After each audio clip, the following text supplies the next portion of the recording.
Hey guys, it's your boy Scandy here, and today we're going to learn how to do the scatter effect and dispersion on Photoshop CC.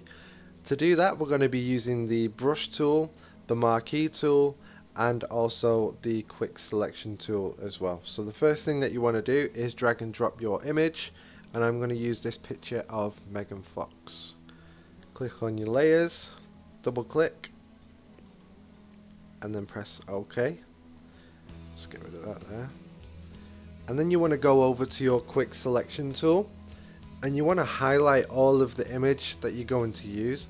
Now if you're not sure on how to use the quick selection tool, there is a tutorial. It's in the bottom left of the screen now, so have a look at that, and that's a full tutorial on how to use the quick selection tool. So once you've cropped out the image, you then want to make a couple of duplicate layers.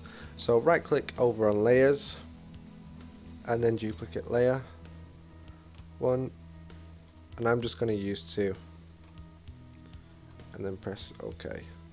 Now I'm just going to move these around a little bit, move that one slightly that way,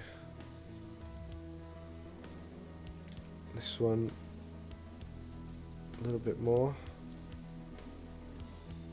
it's okay, and then put the front one at the top so it kind of stretches out a little bit like that. I'm just going to rename these so I know which one's which. So double click, call that one middle, and then call that one back. Then you want to click on your middle layer, filter, liquify, and then you kind of want to stretch it out. Now use a brush size for about 340. If it's anything much lower, then you do lose a lot of the pixels, like so. So make the brush size as big as you can to try and make it as even as you can all over. It's 340. And then I'm just going to kind of stretch it out.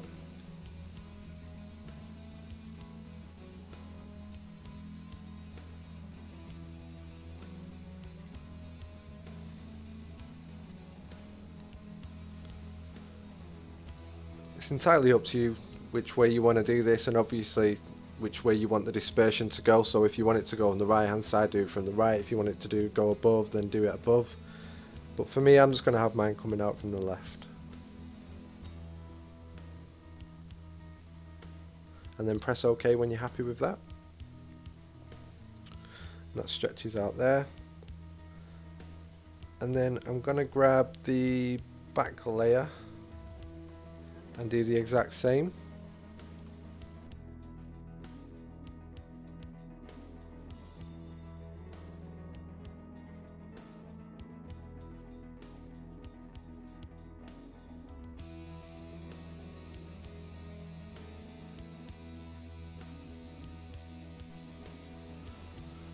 So once you're happy with that, then you want to begin masking on the layers.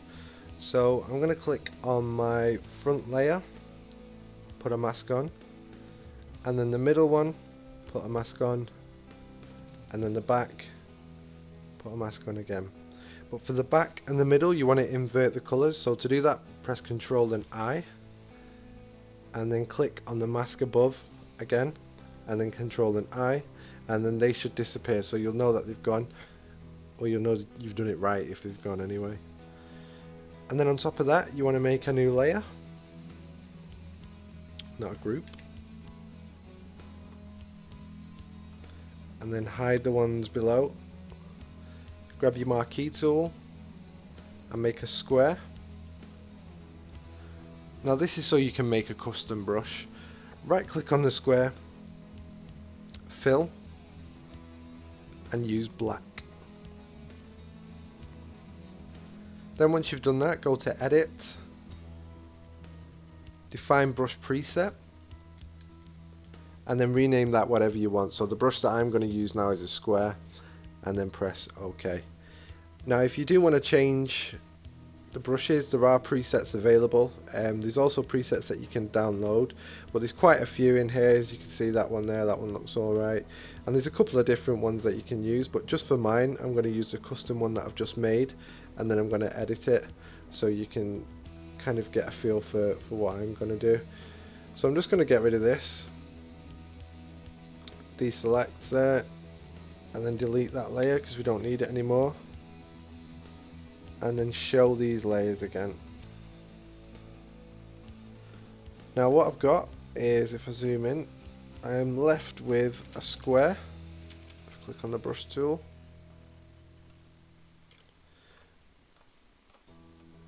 and I could just go all the way around like that on different sizes, but you want them to be at different angles and everything like that, so it doesn't look like you've just clicked on it like I'm doing now. So I'll just get rid of these.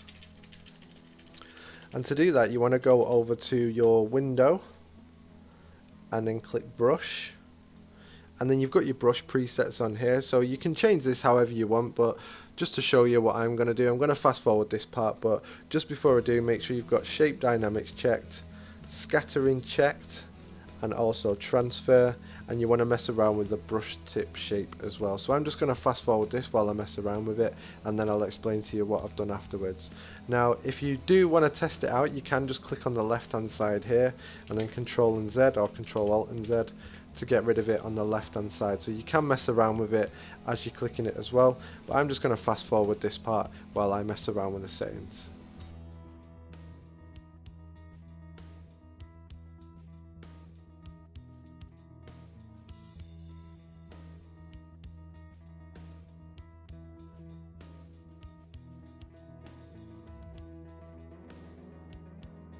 Okay, so I'd say I was pretty much happy with that.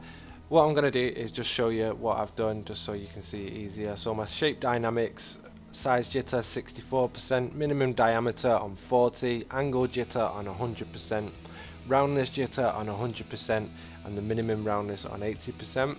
On my scattering, I've got my count on 5, and I've got the scatter at 100%, or 1000% should I say, and the count jitter at 73%. My brush tip shape, the angle is at 90 degrees, and I've got my spacing turned on and at 330%. My opacity jitter, if I can say it, is at 36%, and the flow jitter is at 0, and I've got smoothing turned on as well. So just for the inside parts, I'm going to do single selections, but the mouse will change, if I can say that right. So to change the size of the brush tool, you want to use the brackets just below the return and the plus key. So I'm just going to go around the edges like so, and you can see that it changes, and also I'm going to change the size as well, do it pretty small in the face.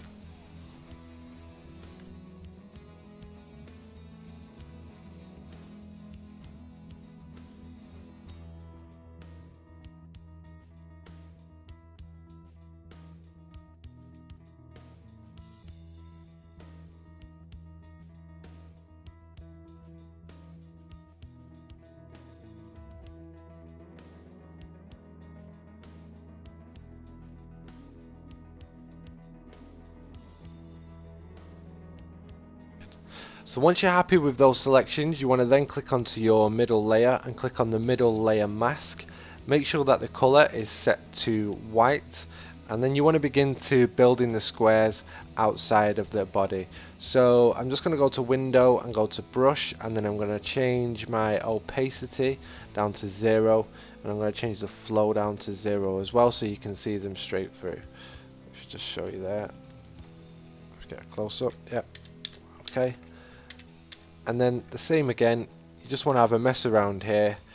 I'm just going to take my scattering down a little bit, maybe change the count as well. I think that'll do.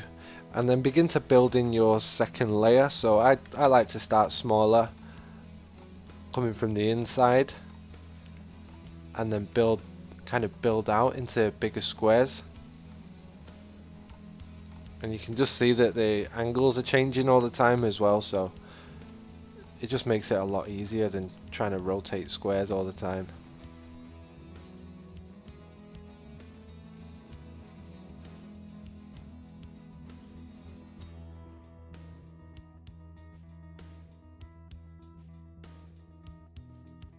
Okay, so I'd say I was pretty happy with that. And then finally go onto your back layer, and do the exact same again. Make sure that the mask is selected, the foreground color is white, and I'm going to make these ones generally bigger.